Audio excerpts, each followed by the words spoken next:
দর্শক, আমি ফারুক ভাইয়ের কথা কিছুটা শুনলাম এবং যতটুকু শুনলাম আমি সেইখান থেকে শুরু করি যে এই দেশে যতগুলা ব্যাড কালচার সৃষ্টি হয়েছে, আমি ব্যাড কালচার বলবো না, কালচারেরও একটা লেভেল থাকে। যে জঙ্গলিপনা সৃষ্টি হয়েছে, যে ভ্যান্ডালিজমের একটা সংস্কৃতি সৃষ্টি হয়েছে, তাদেরকে যদি এখনই রেস্ট টানা না হয়, এখনই যদি তাদের রেস্ট টেনে ধরা না হয়, তাইলে জঙ্গল রুল পরিপূর্ণভাবে এখানে কায়েম হবে। আপনি যে কোনো একটা গভর্নমেন্ট সংস্থা, সেটা সাংবিধানিক পদ হোক, অসাংবিধানিক পদ হোক, প্রতিষ্ঠানের হেড হোক, সেটা বদলি করার একটা মিনিমাম সংস্কৃতি রয়েছে, মিনিমাম একটা কালচার রয়েছে, মিনিমাম একটা পদ্ধতি রয়েছে। সে নতুন একজন নিয়োগ করবে, যে আউটগোয়িং, তাকে যথাযথ সময় দেওয়া হবে। ঠিক আছে, আপনার কন্ট্রাক্ট বাতিল করা হলো, আপনি 7 দিনের ভিতরে দায়িত্ব হস্তান্তর করে, অথবা 3 দিনের মধ্যে, অথবা 2 দিনের মধ্যে আপনি দায়িত্ব হস্তান্তর করে আপনি যাবেন, সেখানে একটা বিদায়ী অনুষ্ঠান হবে, তার দায়িত্ব তাকে বুঝিয়ে দেবে। আমরা কি দেখলাম, এই যে প্রসিকিউটর যেভাবে নিয়োগ হলো, সেটাও তো আর একটু 10 দিন, 20 দিন, 1 মাস, 2 মাস সময় নিয়ে সেটা বদলি হলে কি অসুবিধা হতো? এমন কি হতো? সো এই একইভাবে বাংলাদেশ ব্যাংকের গভর্নর, আমি মনে করি সে জনগণের আস্থা এনজয় করে, জনগণের আস্থা তার উপর রয়েছে। যে ভঙ্গুর লুটেরাতন্ত্র অর্থনীতি থেকে সে যতটুকু ঘুরে দাঁড়িয়েছে, তার উপরে নেগেটিভ আমি ওরকম কোনো কিছু দেখি নাই। আমি অর্থনীতির ছাত্র না, তারপর আমি যতটুকু বুঝি যে তার চেষ্টার কোনো ত্রুটি ছিল না। সেইখানে বাংলাদেশ ব্যাংকের এই পদ চর দখলের মতো কেন দখল করতে হবে? যে ওর শ্রেণী তোর বিয়া, তোমার এখনই চলে যেতে হবে কেন? ওনারা কি দায়িত্ব পালন করে অন্যায় করেছে, পাপ করেছে?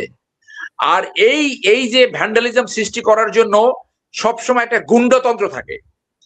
যারা এইখানে বিএনপির নাম দিয়ে গুন্ডামি করেছে, তাদেরকে কালকে বরখাস্ত করা উচিত, টুমারো।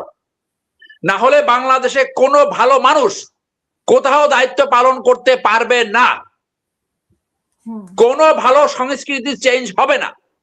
আপনার একদিনের ভিতরে পরিবর্তন হবে কেন? বাংলাদেশ কি ধ্বংস হয়ে যাচ্ছিল?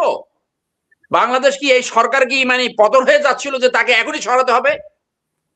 আমির খসরু মাহমুদ চৌধুরী সাহেবকে আমি পার্সোনালি চিনি, আমার সাথে অনেকবার ওনার কথা হয়েছে, দেখা হয়েছে। ভদ্রলোক, অত্যন্ত ভদ্রতাপূর্ণ আচরণ করে, হেসে কথা বলে। কিন্তু ওনাকে যে এই তাকে যে বসানো হলো, সেটা কোন প্রক্রিয়া বসানো হলো সেটা তো জানার আমার অধিকার রয়েছে। আমরা তো কিছুই জানি না কিভাবে পরিবর্তন হলো। এটা কি ওনার সুইট উইল? এই উনি এইটা করাতে কি হলো, যে আমি বিশ্বাস করতে চাই তারেক সাহেবের অনেকগুলা পজিটিভ কোয়ালিটি আমরা দেখতে পেলাম। উনি যথাসময় অফিসে যান, সিম্পল ড্রেস পরেন, ট্রাফিক জ্যামে পড়লে হেঁটে যান, নিজের চোখে দেখে যে কি ট্রাফিক জ্যাম হলো। আমি এগুলোকে অত্যন্ত পজিটিভ কেয়ার দেবো। 2001 থেকে 6 ওনার যে ইমেজ সৃষ্টি হয়েছিল, সেই ইমেজ উনি কাটিয়ে উঠছেন বলে আমি মনে করি।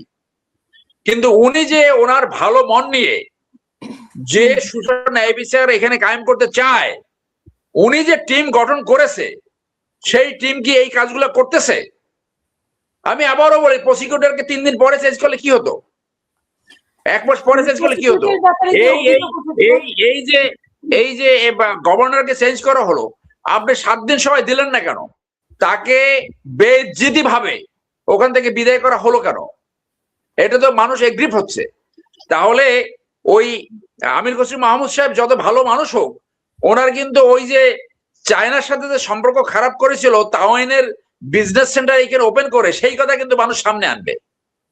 আপনার সাথে চিটাগং স্টক এক্সচেঞ্জে ছিল, আপনার একটা তলসা খাতিল আছে তার সাথে, আপনার ইয়েস ম্যান দরকার। আপনি এখানে ইয়েস ম্যান হিসেবে তাকে গভর্নরসে, আমরা পার্শ্ববর্তী দেশগুলোর গভর্নরদের প্রোফাইল দেখলাম, তাদের অ্যান্টিসিডেন্ট দেখলাম, সেইটার সাথে কি কোনোদিন যায়? এই যে ভদ্রলোককে মোস্তাকুরে বলেছে, সে শুনলাম যে 82 ব্যাচের, আমি 82 ব্যাচের, হয়তো দেখাও হয়ে থাকতে পারে কোথাও। উনি তো একজন বিজনেসম্যান এবং লোন ডিফল্টার। ওনার কেন প্রয়োজন হলো? উনি কি সার্ভিস বাংলাদেশ ব্যাংকে দিবে? বাংলাদেশ ব্যাংক একটা রেগুলেটরি বডি। বাংলাদেশ ব্যাংকের দায়িত্ব হলো আপনার সভরেন বডি হিসেবে, আপনার আত্মনিয়ন্ত্রণ বডি হিসেবে সরকারের পলিসি যদি অর্থনৈতিক পলিসির বাইরে যায়, সে সেইখানে সরকারের বিপক্ষে কাজ করবে। সে সরকারের সহায়ক বডি নয়।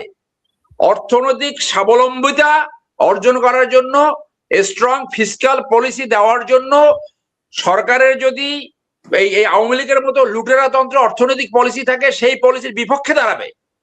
আপনি দেখছেন যে বাংলাদেশ ব্যাংকে একজন গভর্নর ছিল, কি হাওলাদার জানি নাম, আমার নামটা মনে আসতেছে না, ওয়ার্ল্ড র্যাঙ্কিং এ তাকে ডি গ্রেড গভর্নর হিসেবে চিহ্নিত করা হয়েছে, ডি গ্রেড। কি ফারুক ভাই মনে আছে না? সো এখন এই যে আপনি জায়গা, এ তো ডি গ্রেড না, ই গ্রেড বা এফ গ্রেড হবে কিনা সেটা আমার সন্দেহ রয়েছে।